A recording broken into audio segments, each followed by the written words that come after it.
Hi, I'm Mac McCarthy, and I help people with their breakups. And today we have one story that this individual was blocked on Instagram, and it was crushing. This is a ongoing theme with Instagram and Facebook and Snapchat as far as being blocked or unfriended, and how much it really hurts people out of a breakup. And really, when you're broken up and it ended bad or it ended in a way that was pretty black and white. When I say black and white, I mean like it was clear why the breakup was going on, and it was clear that you guys were not going to get back together right away or be friends. Then why wouldn't someone unfriend you or block you for a period of time? Why would they? When you go from a relationship of being together or living together or being serious to not being together, it's like, let me get that up here. Bam! It's a drop. Bam! The relationships change so goddamn much that how do you interact through Facebook or Instagram the same? I mean, I literally have people go, "Oh, should I give them a like on their picture or not?" Do it if you want. I mean, is it that big a deal? Is it going to affect your guys' relationship long term that much? I mean, this kind of stuff is not really serving you long term. If you're broken up, you should not be on social media together because it's not going to help you heal. You're going to still be holding on. And what happens, I've talked about this, I'm writing a book currently, I just went over this in a chapter, that what happens all the time is you create your own stories based on their Instagram or Facebook, and you have no clue what's true. And a lot of time the stories you are creating are not serving you. Oh, I saw her in a picture with another guy. I know she's seeing him. I know she's fucking around. I know she's cheating. None of your business.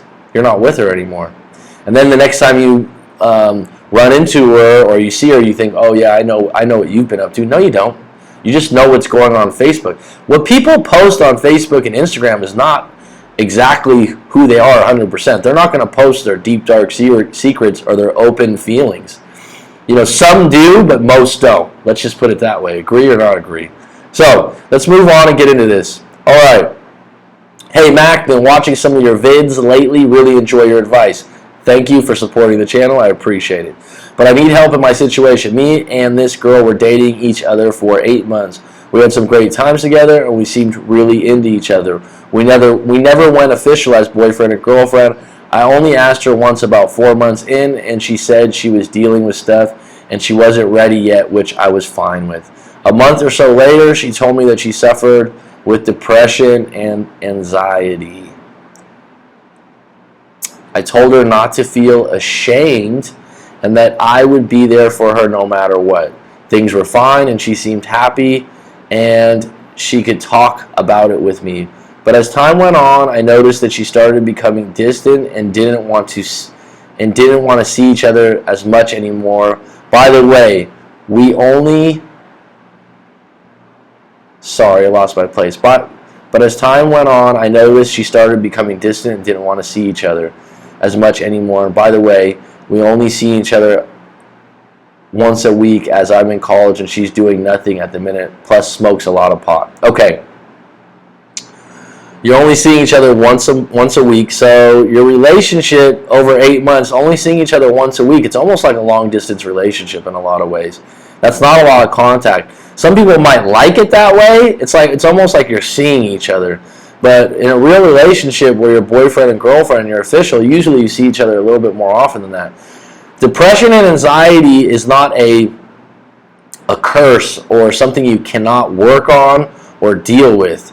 If someone identifies themselves as I'm depressed and I suffer from anxiety, they need to look into ways to combat that. And there are many ways. I've talked to many people that, go online. Anxiety, there's all kinds of things, including exercise, proper sleep. Someone, oh, it's not that simple. Well, I mean, if you have that attitude, then you're defeated already, and you just assume it's something you have. It's like saying like, okay, I have curly hair, I have green eyes, I have anxiety. Well, anxiety is not fixed. That's why it comes and goes. Depression is not fixed. It can be worked on. There's things you can do to help it. So the worry that I would have is if she's identifying it as something of who she is. I am depressed all the time. you got to ask yourself, do you want to deal with that? You're not a trained professional, and if she's in the mode where that's just how she feels all the time, that's going to be a tough relationship to deal with. Now, she smokes pot a lot. That doesn't help anxiety or depression at all. I'm not against smoking pot, but if you have depression and anxiety, it's probably part of the problem. It certainly doesn't help it. Some people might argue that. Everyone's different. My question to you is, do you smoke pot, and do you have any issues with that? But back to the point, she kept telling me that I wasn't the problem, and that it was how she gets with depression. Okay, so she identifies that depression is her issue, and it's, if she's feeling down and stuff, she's got a label for it, which is this. I told her it was fine, but more and more she wanted to be alone and frustrated me, and maybe I seem needy about wanting to see her because we only see each other once a week, and I can admit that. Well, she's pulling away, and you're pushing to see her more often. This is what happens, and it gets unattractive when you start pushing someone around. It's a push pull, and you start pushing them around, and you're doing it too much. That's when they pull away more, and that's when you please come back, and you start getting needy and weak and unattractive. It's the most unattractive position to be in. Anyway, her birthday came around. I dropped her off some gifts. She said thanks, and that she didn't receive it. She didn't deserve it. Oh God. And she didn't deserve it. Things seem to be okay. However, the fact that she doesn't think she deserves her birthday gifts from you is a red flag on her personality and her outlook on things. She's highly unconfident and insecure about things, and you're going to have to deal with that long term. That's not going away. To be okay. However, a few days later, she just stopped responding to my messages, and we went a week without. Also, let me revert back. If she doesn't feel like she deserves gifts from you, she feels like she's not treating you well, and she's done something wrong to you. What that is, I don't know. Later, she just stopped responding to my message, and we went a week without speaking before I reached out to see what was up. She once again put it down to her depression, which I still found frustrating because I could see she was still active on social media with other people. Does she seek any kind of professional help to help with her depression? Question number one. I mean, people that don't seek help and just stay in this victimhood manner, what are you going to do? I mean, what's the depression from? Where's this stemming from? She needs to seek professional help. She opened up to me a bit more as to why she is depressed. Okay. And I was proud because it wasn't easy for her. But once again she stopped responding. This time I overreacted and unfollowed her on Instagram. Well, you were getting sick of it. You're getting fed up. You're trying to prove a point. Okay. It was stupid, I know, but I felt so frustrated that she wasn't respecting my time. Anytime I was annoyed, she used to always message me to see what was up. However, this time she unfriended me on Snapchat, and I'm pretty sure she changed her number. I didn't blow up her phone or anything. After this, I sent her a WhatsApp message to which she never saw because she either blocked me or changed her number. I then tried to follow her back on Instagram. The social media wars.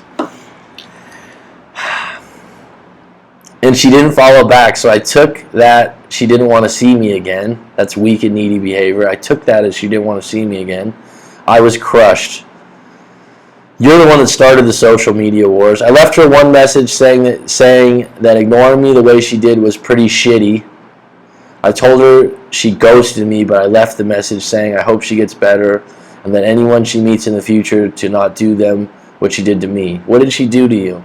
She said she's depressed and she basically doesn't have the same feelings you have. I don't know. Her excuse for your relationship is that she has depression, so she's going to have the same problem in another relationship, I would assume, right?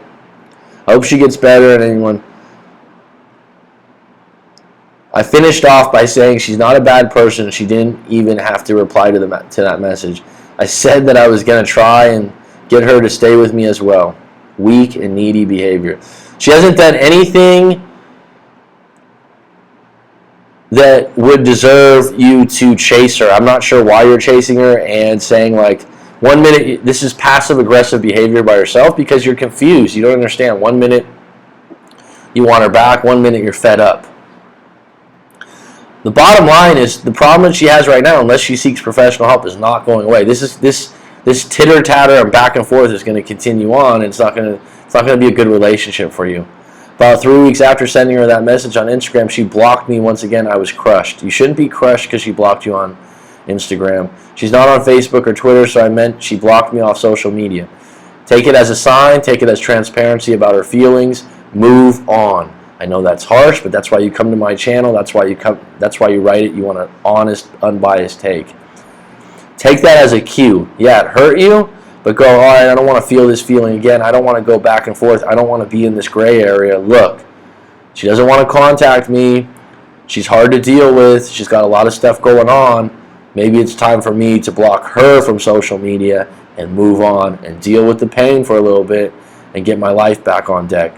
Since then, I realized that the relationship I had with her I had her on a pedestal and wasn't focusing myself. But lately, I've been going to the gym more, trying to become a better man. However, can't stop thinking of her. I just want her input on it.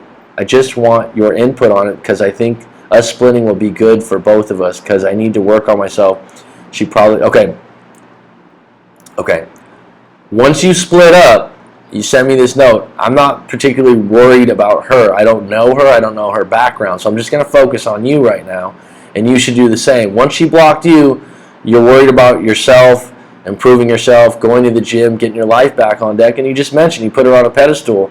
So some other things in your life you were not addressing. So this is a time to work on yourself, take time and space. Do not look at it as a good thing for her too or a bad thing. Be totally neutral about it. You don't know if it's good or bad for her. She's the one that blocked you, right? Splitting will be good for both of us. I need to work on myself. She probably needs space, but I feel like this girl hates my guts because she blocked me now, and believe me, I did everything I could. So what if she blocked you? So what if she hates your guts? I don't think you did anything wrong. She has a problem with herself if she hates your guts because you put her on a pedestal, you bought her nice gifts for her birthday, you went out of your way for her, and if she still hates your guts, that's quite telling of the kind of character she is and the kind of person she is, and that's not a person you want to continue on in a relationship with. Is that clear?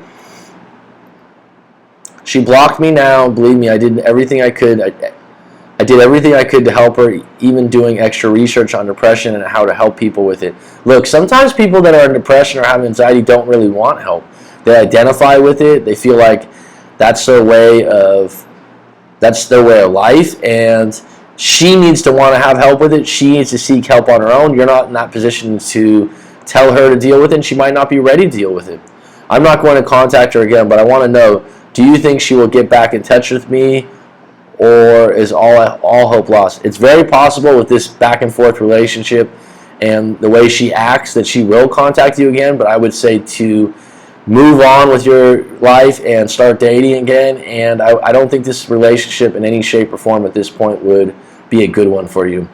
But the idea that she might contact you again with this kind of erratic behavior and the way you guys have so many social media outlets, yeah, sure, it's possible. She doesn't even seem that angry with you. You didn't do anything wrong. So yeah, but moving forward, if she does, that's a decision you'll have to make on how you'll treat it. But I would recommend that you move on straight through. Just continue going to the gym, improving yourself, working on yourself. I can suggest some good books. If you're having a lot of trouble with this moving on and you want to get a little deeper, I could definitely help you in a live coaching. So please visit rightmac.com if you got a breakup story to tell and you'd like to get my take, or if you'd like to book a live coaching session, get some deeper clarity, and move on with your life. Thank you.